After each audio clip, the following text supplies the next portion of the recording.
ዓለም መጽሐፍ ነች ይባላል እና የማይጓዝ ሰው የአንድ መጽሐፍ ሽፋን ብቻ ነው የሚያየው። ዓለም መጽሐፍ ከሆነች ገለጥ አድርገን ውስጧን ማየት አለብን። አረፍተ ነገሮቿን ማንበብ አለብን። ታሪኮቿን ማጣጣም አለብን። የሚቀጥለው ተጋባዣችን ተጓዥ ነው። ዓለም መጽሐፍ ውስጥ ይኖራል፣ ይሄዳል፣ ይመጣል። ደስ የሚለው ነገር ግን እኛም አብረነው እንድንጓዝ ያደርጋል። ብዙ የሄደባቸውን ቦታዎች እዚህ ቦታ ሄዱ፣ እንደውም እዚህ ሬስቶራንት ብሉ ሁሉ ይላል። የሬስቶራንቱን ሰምቼ አላውቅም፣ ግን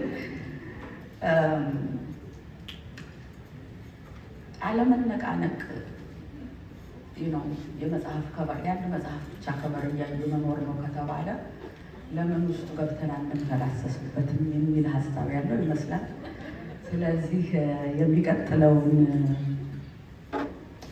የክብር እንግዳችንን አቶ አቤል ብርሃኑን ይቅርታ እንድታስተዋውቅልን መልካም ሰውን ወደ መድረክ ይጠራል።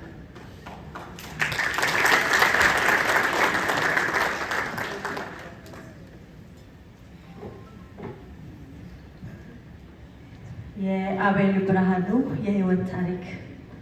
አቤል ብርሃኑ ወይም በተለምዶ የወይኗ ልጅ እየተባለ ይጠራል።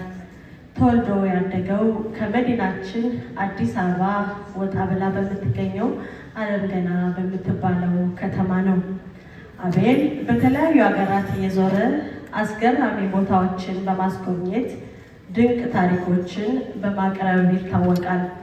አቤል ብርሃኑ ዩቲዩብ ላይ ቪዲዮ መጫን የጀመረው በ2009 ነበር። በዚያን ወቅት ዩቲዩብ ላይ ቪዲዮ የሚጭን ኢትዮጵያዊ እምብዛም አልነበረም። አቤል ግን ይህ አዲስ የቴክኖሎጂ አማራጭ ሊጠቅም እንደሚችል ታይቶት ነበር። በወቅቱ የቴሌቪዥን፣ የሬዲዮ፣ የማስታወቂያና የፊልም ስራዎች ይሰራ የነበረው አቤል ጎን ለጎን ዩቲዩብን እስኪ ልሞክረው ብሎ ከዩቲዩብ ጋር ትውውቅ እንደፈጠረ ይናገራል። በዩቲዩብ ገንዘብ እንደሚያገኝ ተረዳ። ዩቲዩብ የልጅነት ህልሙን ለማሳካት ትክክለኛው መንገድ እንደሆነም እምነት አሳደረ። ስራውን እንዳሰበው ቀላል አልነበረም። ውጤቱን ለማየት ብዙ ደክሟል።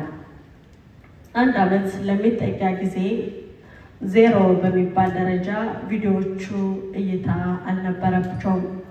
በተከታታይ 62 ቪዲዮዎችን ሲጭን የነበረው ተመልካች 2 ከፍ ካለም 9 ነበር። ልክ 63ኛው ቪዲዮ ሲጭን ያላሰበው ሆነ። ተመልካቾቹም ጣራ ነካ። ከፍተኛ እይታ ካስገኘለት ቪዲዮ 2 ወራት በኋላ አቤል ሌሎች ስራዎቹን አቁሞ ወደ ዩቲዩብ ፊቱን አዞረ። የጎንዮሽ ስራውን የነበረው ዩቲዩብ ዋነኛ መተዳደሪያው ሆነ። የራሱንም ድርጅት አቋቋመ። ወር ባልሞላ ጊዜ ውስጥ ሰብስክራይበሮቹም 100,000 ተሻገሩ። አሁን አቤል 11 ሰዎችን በቋሚና በጊዜያዊ ስራ ውል ቀጥሮ ያሰራል። በአዲስ አበባ ካለው ቢሮ በተጨማሪም በአሜሪካ ለመስራት የሚያስችል ፈቃድ አለው። 5 ዩቲዩብ ቻናሎችም አሉት። 2ቱ ከ1 ሚሊዮን በላይ ተከታይ በማፍራታቸው የዩቲዩብን ወርቃማ ሽልማትን ወይም ዩቲዩብ ክሬተር አዋርድን ሲያገኙ፣ የተቀሩት ከ100,000 በማለፋቸው ብራማ ሽልማትን አስገኝተውለታል። አቤል በቻናሎቹ ትኩስና ዓለም አቀፍ ዜናዎችን የሚሰራ ሲሆን ብዙዎቹ መረጃዎችም ራሱ በአካል ሄዶ የሚያያቸው ስለሆኑ ተአማኒ ናቸው። አቤል ጥንታዊና ታሪካዊ ስፍራዎችም ላይ በመጓዝ ትልቅ አሻራ ማኖሩ ይነገርለታል። ከሄደባቸው ሀገራት መካከልም ሊቱዌኒያ፣ ብሩናይ፣ ደቡብ ኮሪያ፣ ቻይና፣ ቪየትናም፣ ስፔን፣ እንግሊዝና የመሳሰሉት ሀገራት ይገኙበታል። አቤል አዲሱን የዩቲዩብ ቻናል ከከፈተ በኋላ የልጅነት ህልሙን መኖር ጀመረ። በአዲሱ ቻናል ሀገራትን እየዞረ ለተመልካቾቹ ያሳያል። የኢትዮጵያዊ ዩቲዩበር የመጀመሪያ መዳረሻ ሀገሩ ኡጋንዳ ነበረች። የዛሬ 7 ዓመት ወደ ኡጋንዳ ተጉዞ የሀገሪቱን ባህልና አኗኗር ለተመልካቾች ማጋራት ችሏል። ቀጥሎ ወደ ተባበሩት አረብ ኤሚሬትስ አቀና። ለመጀመሪያ ጊዜ ኡጋንዳን የረገጡት የአቤል እግሮች አሁን ከአንታርክቲካ በስተቀር ሁሉንም የዓለም ሀገራት ዙረዋል። አቤል እስካሁን 86 ሀገራትን ዞሯል። የአሜሪካ 50 ግዛቶችንም ጎብኝቷል። ባለትዳር የሆነው አቤል የ2 ልጆች አባት ነው። በተጨማሪም አቤል ብርሃኑ በኢትዮጵያ በዩቲዩብ መድረክ ቀዳሚ ስፍራ የሚይዘው አቤል ብርሃኑ ወይም የወይኗ ልጅ በአፍሪካ ደረጃ ከፍተኛ ተከታይ ካላቸው የጉዞና የመረጃ ብሎገሮች ወይም ትራቨል ብሎገርስ መካከል 3ኛ ደረጃን በመያዝ ስሙን በድምቀት አስመዝግቧል። አቤል በዋናው ቻናሉ 1.94 ሚሊዮን እንዲሁም በሁለተኛው ቻናሉ ከ1.58 ሚሊዮን ተከታዮችን በማፍራት እንደ ዋዲማያ ካሉ የአፍሪካ የዩቲዩብ ቱቦዎች ጋር መፎካከር የቻለ ትልቅ ራዕይ የሰነቀ ታታሪ ግለሰብ ነው። አቤል ብርሃኑ የ86 የዓለም ሀገራትን ሕዝቦች ባህልና አኗኗር ለማሳወቅ በመቻሉ በቱሪዝም ዘርፍና ትልቅ አሻራ ያኖረው ነው። እንዲሁም ማህበራዊ ሚዲያን ለበጎ ዓላማ ለማስተዋወቅ የቻለ ስራ ፈጣሪ በመሆኑ ግምት ውስጥ ገብቶ የ7ኛው ዙር የጳጉሜን የዘንድሮ 2026 ሽልማት እንዲያገኝ ተወስኗል። በመሆኑም ለአቤል ብርሃኑና ለአድናቂዎቹ እንኳን ደስ አላችሁ በማለት ጳጉሜን የኢትዮጵያን የመዝናኛና ባህል ማዕከል መልካም ምኞቱን ይገልጻል።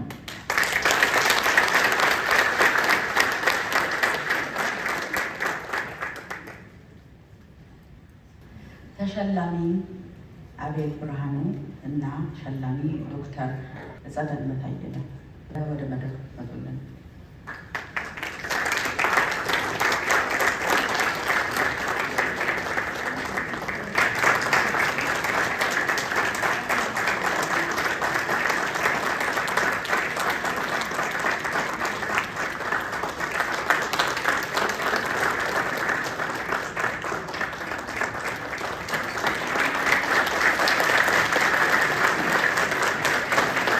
ፖዚቲቭም ነገር ነው።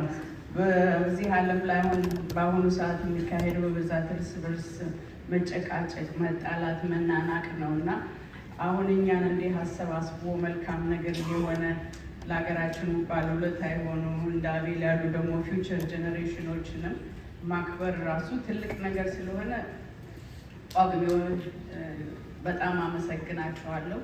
ይሄ ደግሞ በከፍተኛ ተለምዶ ተስፋ እንደ ምኞት አለኝ በሀገር ደረጃ ሊደረግ ሀገራችን የዋሉላትን ወደፊትም ደግሞ የሚሰሩትን ሰዎች እንደዚህ ማክበር ብንችል ከማመስገንም አልፈን አለመታደል ነው እንጂ ሌላ ሀገር በስማቸው ሆስፒታል ይሰራል፣ መንገድ ይቀየሳል፣ ብዙ ትምህርት ቤቶች ይሰራሉ። የእኛ ግን ያ ባህላችን አይደለም እና ጳጉሜዎችን እኔ እንደማያቸው እንደ ዘር ነው ዚያርዘን ላይ ከስል ይሄ ነገር አድጎ እንትን ይላል ወደ ትልቅ ደረጃ ይደርሳል ብዬ አምናለሁ።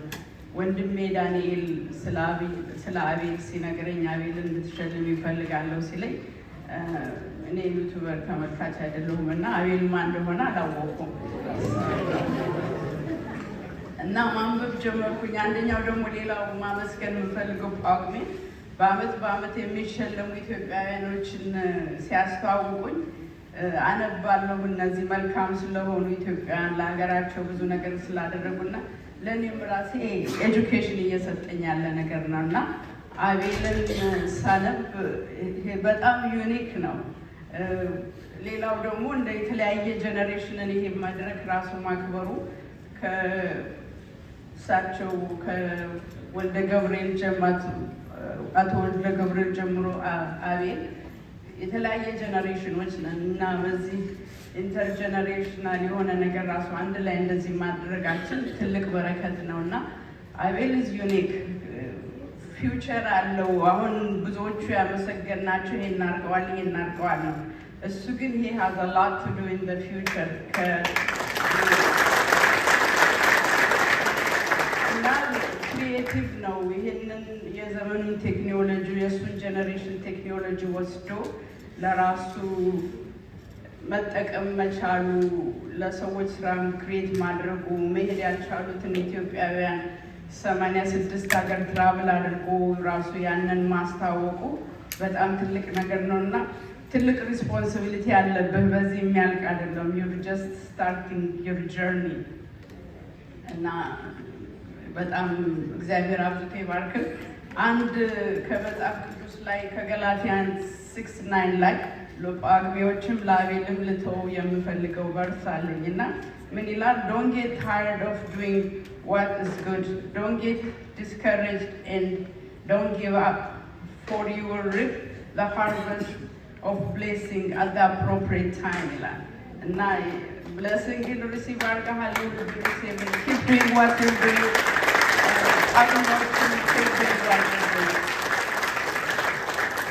እሺ፣ በጣም አመሰግናለሁ። እኔ ብዙ መድረክ ላይ ቆሜ አላውቅም፣ ተናግሬ አላውቅም እና ግን በጣም ማመስገን ያሉብኝ በጣም ወሳኝ ሰዎች ስላሉ ትንሽዬ ብትፈቅዱልኝ፣ ትንሽ ደቂቃ፣ ትንሽ 1-2 ሰዓት ብትፈቅዱልኝ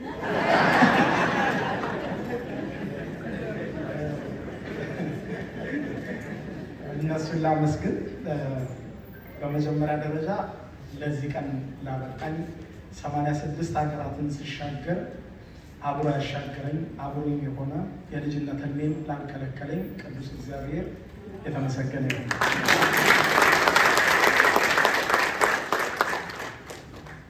በሁለተኛ ደረጃ ይህ መድረክ ዛሬን ጨምሮ ከዚህ ቀደምም ተመልክቻለሁ። ለሀገራችን ትልቅ ውለታ የዋሉ እጅግ የተከበሩና ስማቸው ገዝፎ የሚጠራ ሰዎች እውቅና ያገኙበት ታላቅ መድረክ ነው። ጳጉሜ የኢትዮጵያውያን 13ኛ ወር እንደሆነች ታውቃላችሁ። አሮጌውን ዓመት ከአዲሱ የምታገናኝ እጥር ምጥን ያለች የሽግግር ውብ ድልድይ። የጳጉሜ የኢትዮጵያውያን መዝናኛና ባህል ማዕከልም ልክ እንደዚች ውብ ወር ድልድይ ሆኖ ታላላቅ አባቶቻችንን እናቶቻችንን እያከበረ በሌላ በኩል ደግሞ እንደኔ ያሉ ወጣቶችን በማበረታታቱ በትውልድ መሀል ድልድይ ሆኖ እዚህ ስለደረሰ እጅግ በጣም አመሰግናለሁ። ሌላኛው አንድ መንገደኛ አገር ቢያቋርጥም ድንበር ቢሻገርም ከጀርባ ሆነው መርቀው የሸኙ እሱን ያሰናዱ እዚህ ያደረሱ በጣም ብዙ ሰዎች አሉ። ከነዛ መካከል በልዩነት ከልቤ በጣም ማመስገን የምፈልገው ለባለቤቴ ነው። ከባለቤቴ ጋር 9 ዓመታችን ነው ከተጋባ። መንገደኛ ካርታ ያለው እና ለእኔ ባለቤቴ በዚህ ዕድሜ እንድሰክን ነገሮችን በጣም በእርጋታ እንዳስተውል ብዙ ነገር ውስጥ እንዳልገባ ጠብቃኛለች። በብዙ መልኩ የኔ አይከኔ ነች ማለት እችላለሁ እና ወይዘሮ ሜላት ንጉሴ እጅግ በጣም አመሰግናለሁ። አንቺ ባትኖሪ ኖሮ እዚህ ጋር እኔ አልቆምም ነበር።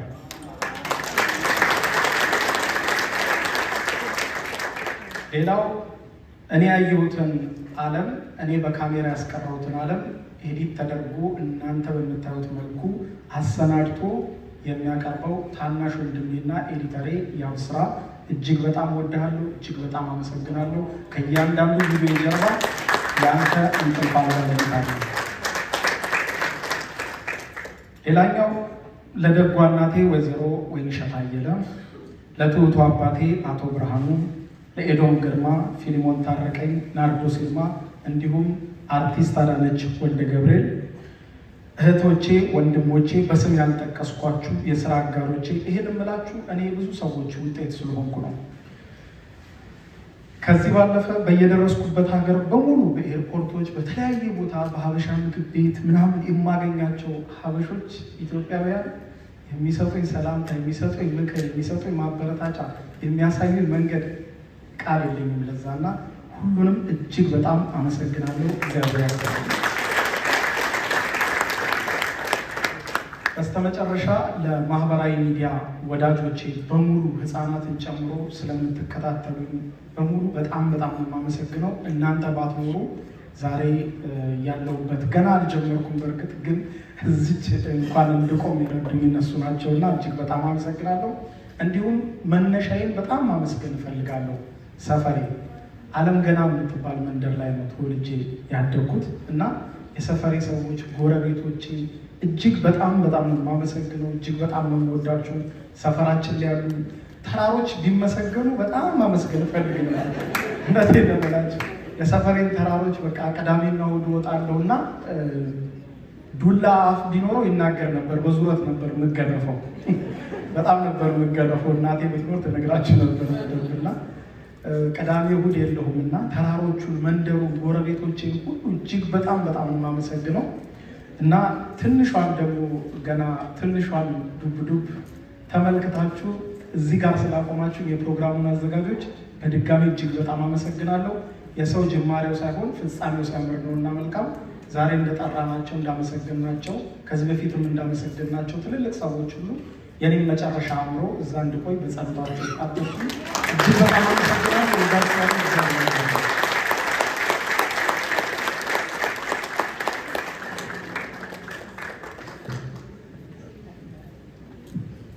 እንግዲህ የሆነ ቦታ መሄድ ካሰባችሁ የእሱን ቪዲዮ ክትፎ የት እንደሚገኝ ይናገራሉ። አሊያም ምናምን እዚህ ጋር አሪፍ ቤት ምናምን ይላላሉ። እንኳን የምግብ ነገር ያው አይሆንልኝም። ስለዚህ ግን ደስ የሚለው ነገር አይቶ ለራሱ አላስቀረውም። ለሁላችንም እዚህ ቦታ መሄድ እፈልጋለሁ እንድንል አድርገኸናል እና ከልብ እናመሰግናለን። ከዛ በተጨማሪ ደግሞ የሚሄድ ሰው የሚያወራው ነገር አያጣም። አንድ የገረመኝ ነገር እሱ ነው። እንትን ሀገር እያለው ብለው ከጀመሩ አያቆሙም ማለት ንግግር አጠር መጠን ያለ በመሆኑም ከልብ አመሰግናለሁ። ሰዓታችን እያለቀ በመሆኑ ማለት ነው። ዓለምን ባንተ ዓይን እንድናይ ስለፈቀድክልንም እጅግ አድርጌ አመሰግናለሁ። ጳጉሜ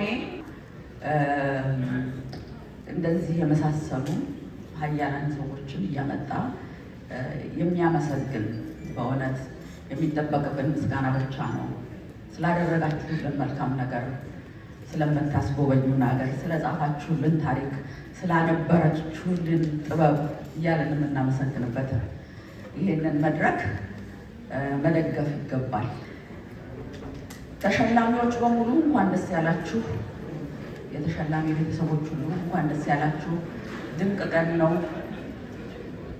ስላኖራችሁልን መልካም ነገር ሁሉ እጅግ አድርጌ አመሰግናለሁ።